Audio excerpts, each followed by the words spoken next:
the pirate situation in Somalia has been massive in the media, you know what I mean, New York Times front page, that sort of thing.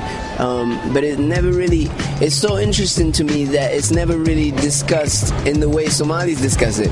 So whenever, I mean, because we are the issue that people are talking about, and whenever Somalis get together and talk about pirates, the pirate scenario, that we talk about them as if they're coast guards of the country.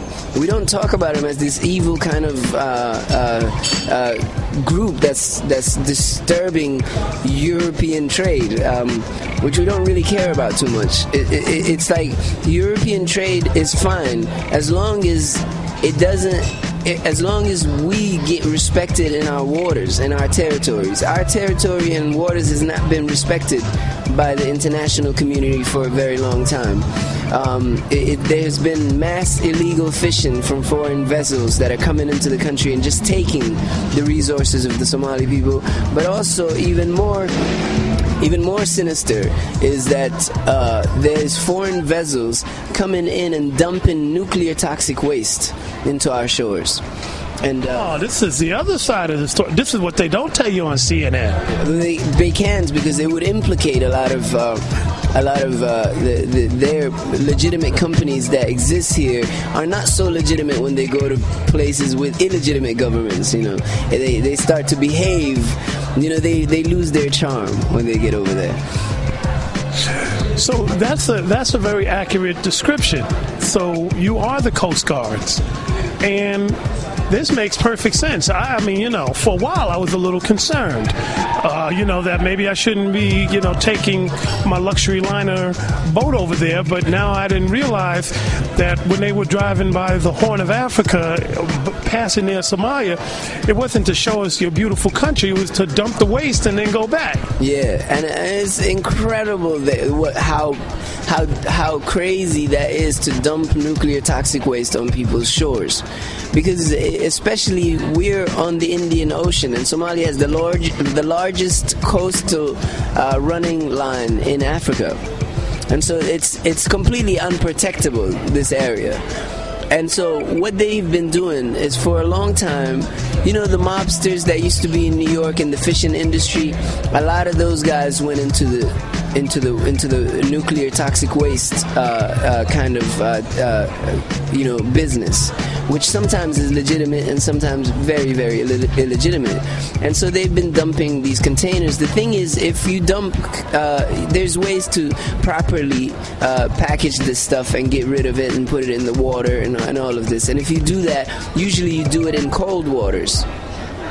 But the Indian Ocean is warm water, where it would have taken in the cold water for a container to open up and break apart over 1,000 years.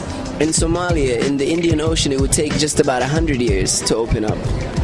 So we're looking and facing an environmental disaster affecting the entire region of Eastern Africa, the home of the world's birthplace, basically, and that this could have major consequences on the environment and the human lives for generations to come.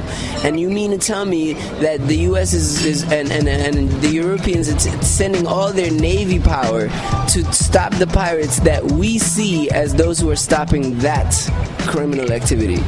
That's kind of the problem. We've been talking a lot here in the U.S. about green jobs and the green economy. I'll just toss this out here again. It seems like that's a pretty green act that the green movement should get behind. And I'm wondering if more people in the green movement that is running around demanding that Japan stop harpooning whales, and other folks that are trying to save the polar bears see, saving the Somali coastline and all the resources there in the same light. Yeah, well, it's very interesting, because the fact is that this has gone all the way to the UN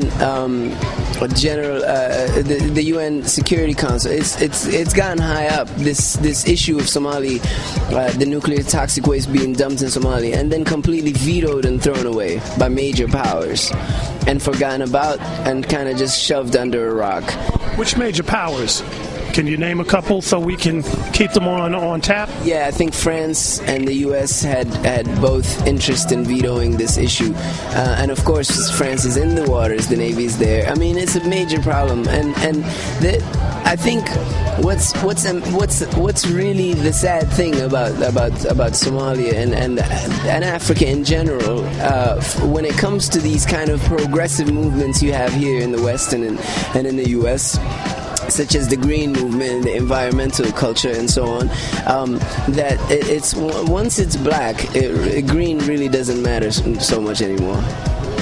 You know, wow, this is incredible. I think we're just going to have to take a break with a song, and I want people to marinate on that, because marinate on a couple of things.